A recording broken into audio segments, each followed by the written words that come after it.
A middle-aged girl is preparing to drive. Remember her smile. This smile is not only creepy but also highly contagious and penetrating. Once someone with this smile fixes their gaze on you, you will enter a state of madness until you die in pain. Be sure to like and follow quickly so that the dog emoji in the comments can protect you. The middle-aged girl, she's shy, is an excellent psychologist. One day, she receives a patient in an extreme state of illness.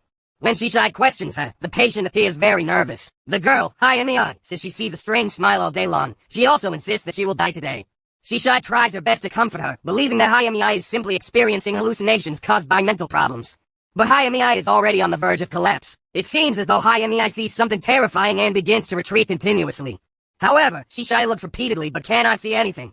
Hayami falls to the ground, writhing uncontrollably. She is on the brink of death. Shishai quickly tries to make a call for help. When she turns back to look, Hayami is smiling widely, her eyes disappearing into the grin. She is holding a shard of glass. In the next second, she slits her throat and ends her own life. What is chilling is that even after death, Jaime's face is still frozen in a smile. That smile is deeply etched into Shishi's mind. Soon after, strange events begin to happen. One day, while doing rounds, Shishai discovers that an elderly patient, Hilo, also has the same smile on his face. He mutters the same curse that Hayami spoke before her death. "You're going to die." Shishai quickly called for help. The security guard rushed over and found Hilo asleep but still restrained him roughly. Was everything she just saw a hallucination? Late at night, Shishai dreamed of her mother, leaving her sleepless the entire night. She went to the computer room and listened to a recording of her conversation with Hayami before her death. Sure enough, she heard strange and eerie sounds.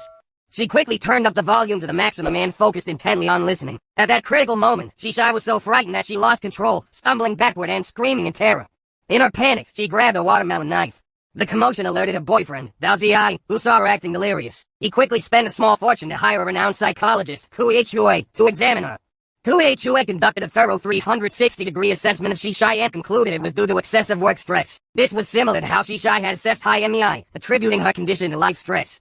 The next day, Shishai attended her nephew's birthday party with a gift.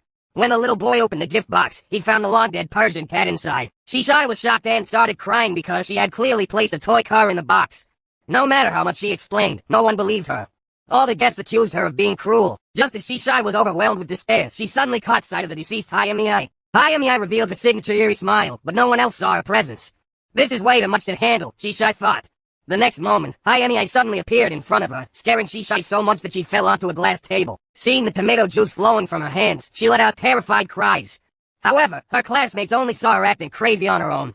Afterward, her wounds were simply bandaged. To uncover the truth, Shishai looked into the files of Jaime's teacher, Kongjae. Through the records, she found Kongji's wife, Daomi. Daomi explained that Kongjae had also witnessed a suicide before his death. After that, he became mentally unstable and erratic. Daomi then took Shishai to their study, where the walls were filled with Kongji's writings, all referencing the eerie smile. Shishai realized her experience was identical to Kongji's and feared she would soon be driven mad by the smile as well. Desperate, she sought out her ex-boyfriend, Jack, who worked as a police officer in the town. Using his resources, Jack uncovered details about the suicide Kongjae had witnessed. The girl who died had a smile on her face after death, just like others before her. Before she died, the girl had seen a man who also smiled eerily before his suicide. It became clear that this terrifying smile was contagious. Shishai compiled a large amount of evidence and wanted to share it with her boyfriend, Daozi. However, Daozi had already called a psychologist for her, convinced that Shishai had a mental illness.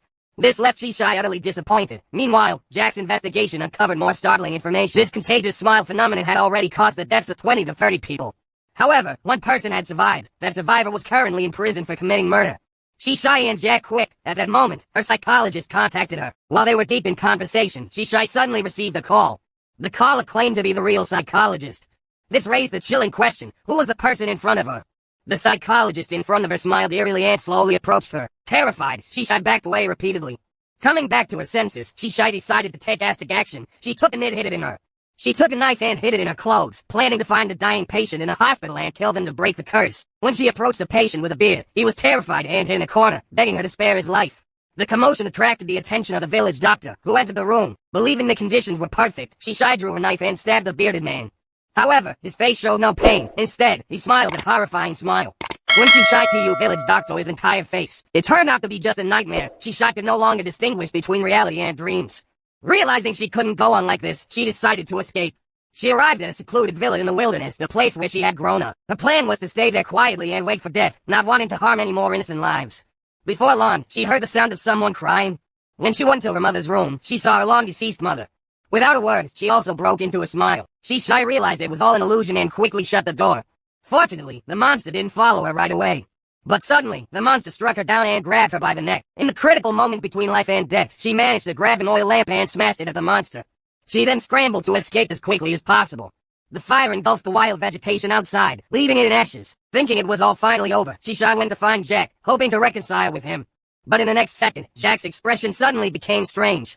Before Shy could react, Jack also revealed a horrifying smile. He then attacked Shy. Terrified, Shy ran out of the villa. Only then did she realize she had never really left the villa at all. At that moment arrived in the real Jack reality. Not wanting to involve him, Shy ran back inside, but the monster appeared once more. It violently pried its own mouth wide open. Shy was so terrified she couldn't even scream. And with that, the monster crawled into Shy's small mouth. Soon, Jack forcefully broke down the door. He saw Shy pouring gasoline all over herself. Then, with a smile on her face, she slowly turned around. Finally, under Jack's horrified gaze, Shy set herself on fire, engulfing her body in flames. Do you think Jack can escape this terrifying curse? Remember to like and follow the video. See you next time. Here's a word you must have seen before but may be able to type. Please subscribe to my channel for more video. Thank you.